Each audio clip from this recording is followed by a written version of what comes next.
Welcome to everyone. I'm going to start in French.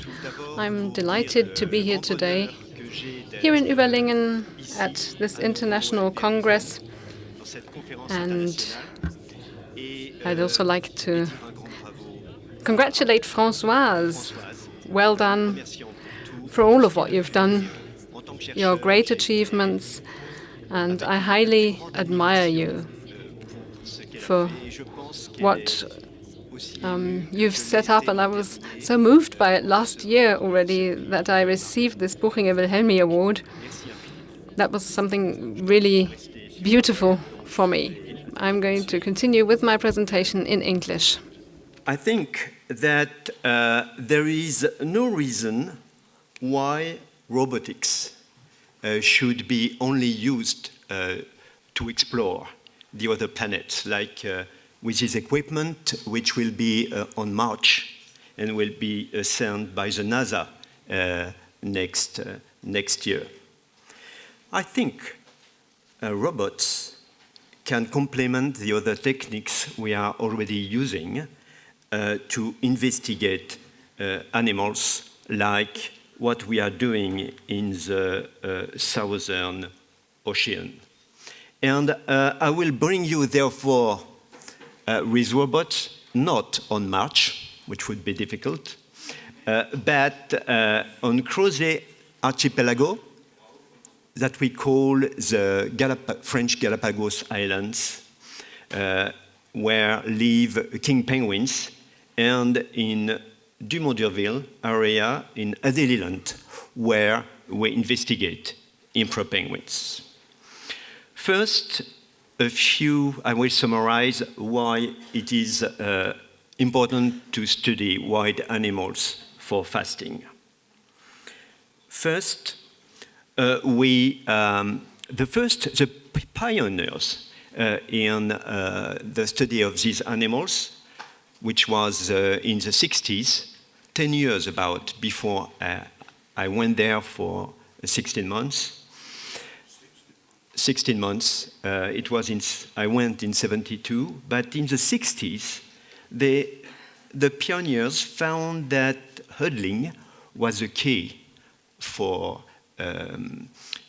emperors to withstand a long fast of 120 days to incubate their eggs. The males are incubating their eggs.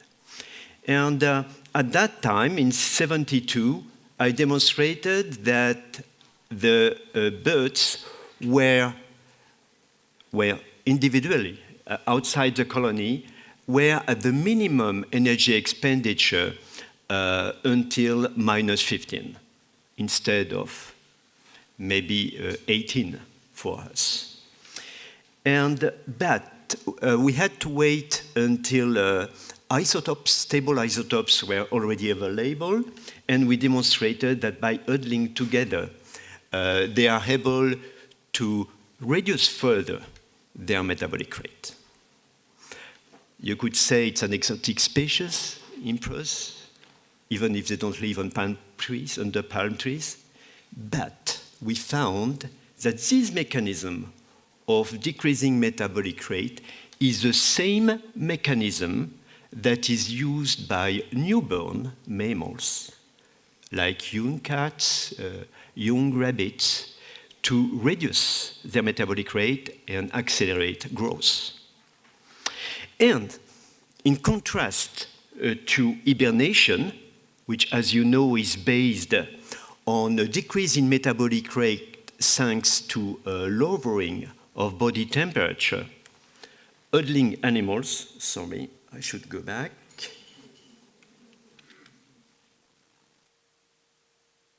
Oh, what is going on? Yes. What is interesting with huddling, like here for emperor penguins, which either have an egg, there, this one lost its egg, and you see the temperature, body temperature is fluctuating. This is a bird which has been able to keep its egg. They maintain body temperature, high body temperature, while they are fasting and incubating their eggs. And they need a high body temperature to incubate their egg. So it's a mechanism which is different of hibernation that we have found in penguins and thereafter in newborn mammals, which allows the maintenance of a high body temperature. And this is crucial for neonates because they need a high body temperature to grow. But what is peculiar in penguins is that they have a good plumage. And huddling together, they induce a climate into the colony which is like in Singapore, 32 degrees or more. So they have to break up every 45 minutes. They break the huddle and then huddle again, alternatively, to avoid overeating. And it was considered that newborn mammals had to huddle because they have a very poor insulation, like these young rabbits. It is wrong. The fact they are naked allows them to avoid overheating, but they are able to maintain their metabolic rate. Then, king penguins. An example also of what we can learn for humans. We found some years ago, through satellite tracking, that at the time the male is in charge of the last part of the incubation, the female is facing different conditions at sea, depending on cold year or warm year. On warm year, the distance she has to go is much larger, and this is due to El Niño in the Pacific, which is extending to the Southern Ocean. And on a cold year, the El Niño, for example, the female is going back in time to feed the chick at hatching. And when she's facing a warm year, she's usually going after hatching.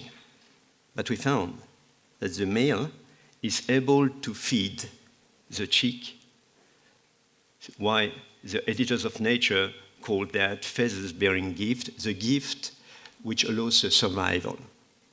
But this food, this fish, which is there for maybe 3-4 weeks and allows to feed the chick, this food is kept at a temperature of 37 degrees Celsius. And if you do that, if you try to have fish at 37 degrees Celsius for 3-4 weeks, it's a poison in only 24 hours. It would kill you. But we found a molecule, which is a defensin, and we are now starting a new program to study this molecule. It is a particular interest because the stomach is a saline, and we have very few antibiotics against infections in saline, like in the eyes or in some other disease. So it's very important in relation to antibiotic resistance also. Now, the last example about the importance of feeding. It's only in penguins first that has been shown how refeeding is induced before it is too late. We could not, of course, study that in humans for ethical reasons. And we found that the birds, comparing, this was made in elderly penguins, comparing, this is a mass spectrometry study which has been made quite recently, it was published recently. We compared birds that were relieved by the mate with birds which departed, abandoning, going too fast, abandoning because they were reaching a critical state in their body fuels. So they are able to sense a defect in proteins that are very important for their health. And then there is a molecule we know in their brain, neuropeptide Y, which is making them hungry and they live. So these are the reasons. I have to be quick now.